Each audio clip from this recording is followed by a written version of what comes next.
Dia diborgol suaminya di tempat tidur. Setelah suaminya memakan pil biru, tiba-tiba merasa dirinya menjadi kuat. Kemudian dia ingin berolahraga dengan Jessie. Jessie terus menggodanya. Godanya membuat suaminya terpancing. Kemudian suaminya mulai kesakitan. Tiba-tiba dia mengalami serangan jantung. Jessie mendorong suaminya dengan kaki. Tapi suaminya tidak merespons sama sekali. Kemudian dia mendorongnya turun dari tempat tidur.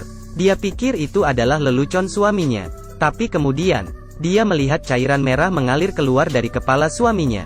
Suaminya meninggal. Saat ini dia kepanikan. Borgolnya tidak bisa keluar dari bagian atas. Kuncinya juga diletak lumayan jauh. Tempat mereka adalah rumah liburan di tepi kota. Tidak ada orang di sekitarnya. Dia menangis dan minta tolong.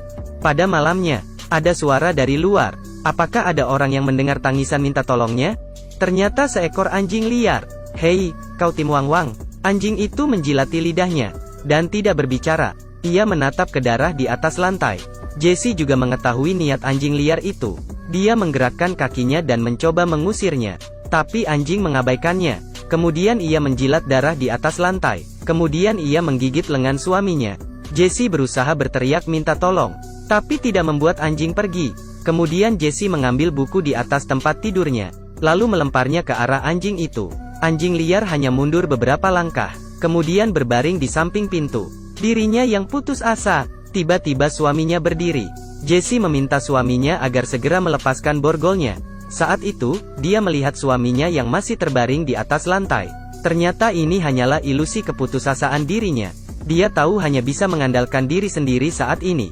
Dia merangkul jarinya bersama-sama, dan mencoba membebaskan diri dari borgol. Tak disangka dia berhasil membebaskan dirinya. Kemudian dia mematahkan kayu di sisi lain.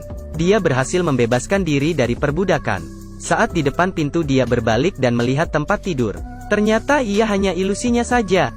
Dia melihat ponsel Apple di sebelahnya. Kemudian mengulurkan kaki untuk mengambilnya. Tapi karena kakinya terlalu pendek, dia tidak berhasil menyentuh ponselnya. Tapi itu kan ponsel Apple? Dengan satu kata, "Hei Siri, tolong bantu saya melaporkan polisi." Sayangnya, ia tidak bisa mendengarkan. Waktu sudah lama berlalu. Mulutnya sudah mulai kehausan. Tiba-tiba dia melihat segelas air di atas tempat tidur. Jadi dia menarik tangannya ke bagian atas rak. Kemudian kedua tangan memegang rak. Lalu menaikkan rak di satu sisi. Dia mencoba menggeserkan gelas ke sisi lain. Dia melakukannya dengan hati-hati. Akhirnya dia mendapatkan gelas itu. Tapi ada tantangan lain. Karena keterbatasan jarak tangannya. Walaupun tangannya mengambil air, tapi mulutnya tidak bisa meminumnya. Karena tak berdaya, dia meletakkan kembali gelas itu. Kemudian anjing liar juga menjadi semakin tidak terkendali. Ia langsung menggigit mayat suaminya. Dia harus menemukan cara untuk membebaskan diri. Jika tidak, dirinya akan dimakan oleh anjing nanti. Dia mendapatkan tag pakaian di meja. Kali ini ada ide bagus. Perlahan-lahan dia menggulung tag pakaian itu. Dan dibuat menjadi sedotan sederhana. Kemudian dia mengambil gelas tadi. Akhirnya dia bisa minum air.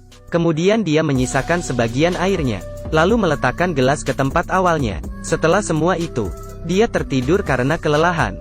Tengah malam, dia terbangun oleh suara anjing. Dia menyadari ada bayangan pria berdiri di koridor. Dia mengira itu hanya ilusinya. Tapi pria itu semakin mendekat. Pria itu kelihatan sangat aneh. Kemudian dia menunjukkan kotak ke Jessie. Di dalamnya ada tumpukan tulang dan perhiasan. Apakah ini adalah dewa kematian? Jessie kembali menutup mata dan berdoa. Dia tidak bisa melihatku, dia tidak bisa melihatku. Saat dia membuka kembali matanya, sudah keesokan harinya. Anjing liar tergeletak di pintu menunggu kesempatan. Saat itu Jessie merasakan kesakitan yang luar biasa. Karena tangan diikat semalaman membuatnya kesakitan. Sirkulasi darah tidak baik sehingga mati rasa. Dia terus menggerakkan kedua kakinya untuk mempercepat sirkulasi darah. Kemudian dia mengambil seteguk air lagi. Saat setengah sadar, dia menemukan anjing sedang menjilati kakinya. Kemudian setelah menjilati, ia mulai menggigitnya. Dirinya yang kesakitan langsung menendang anjing itu. Anjing liar menjadi semakin tak bermoral. Dia harus segera membebaskan diri. Dia membuat keputusan yang berani.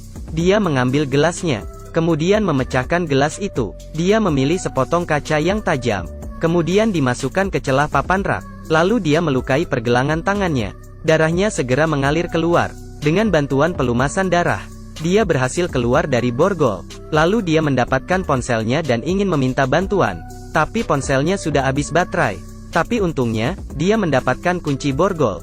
Dia berhasil membuka borgol lainnya. Kemudian dia mengambil kain yang besar untuk menutup lukanya. Setelah itu, dia ingin mengambil kunci dan meninggalkan tempat ini.